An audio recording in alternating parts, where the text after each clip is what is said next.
On the night of Sunday, January the 5th, 1975, a bulk carrier straying from its course lost all control and ran directly into a pylon of the Tasman Bridge.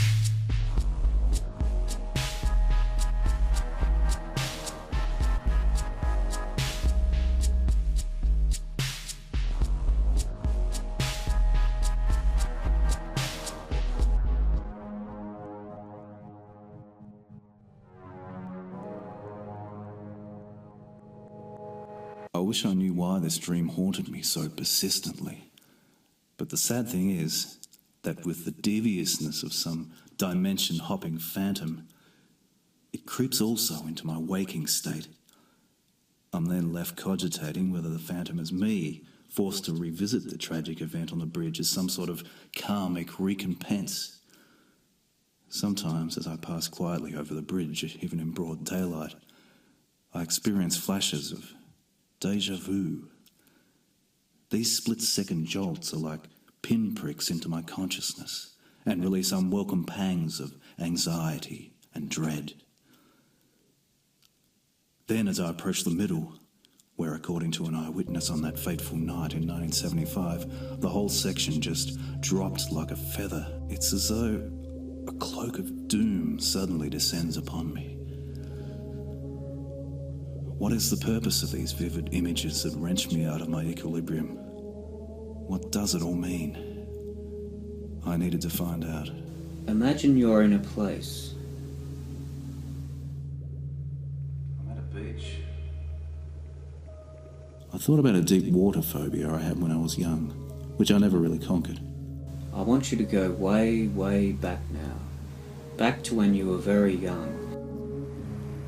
Wow, it's a beautiful day. There are yachts out on the water. I'm having fun, but the tide's coming in and I feel like I'm being lured back. Someone is telling me I have to go home. And I'm resisting, of course.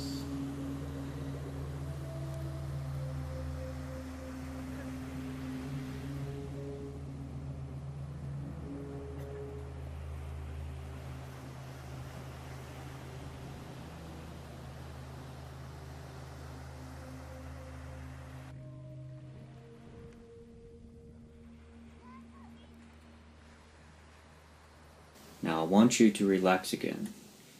Breathing slowly. Let's go further back now to a time when you were very, very young. What's happening? I'm in a room. I'm alone. I'm a bit scared. I see a toy in front of me. It's dangling in front of me. And I like the feel of it. I am aware. I have instincts. I feel frustrated.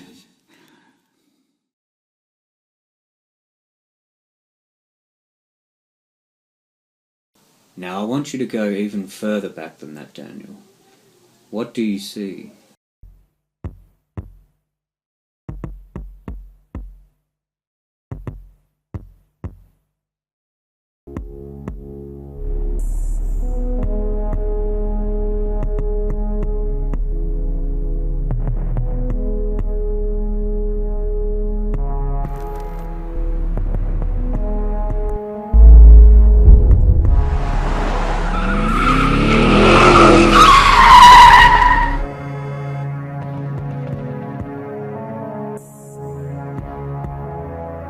Now I want you to relax again, and when I count to 3, you'll be fully awake again.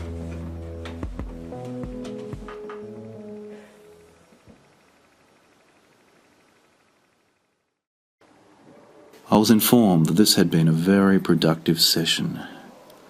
Apparently, I had also related several other facts surrounding the incident that I hitherto had not known, such as the whereabouts of the other motorists who perished on that night, and the struggle of the survivors from the bulk carrier that crashed into the bridge. Several thoughts came to mind in light of this knowledge. Firstly, I wondered how active a role my consciousness was playing in all of it. Had the recollection really just been the workings of an overly fecund imagination? Or was it the product of anxiety, arising from a visceral fear of the unconscious?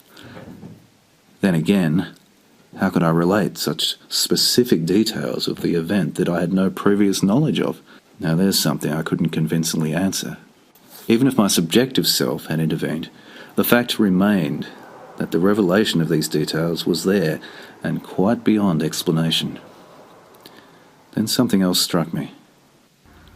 My childhood phobia of deep water was now, well, gone.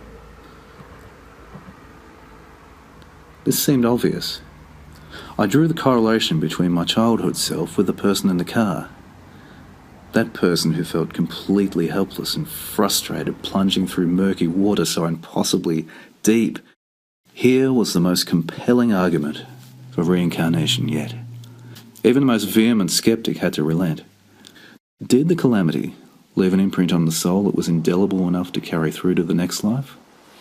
Or did it carry through so strongly because I had been born just 3 months after the tragedy? The next morning after the session, I walked across the bridge and halted once, not because of an anxiety attack, but to take in the beautiful view.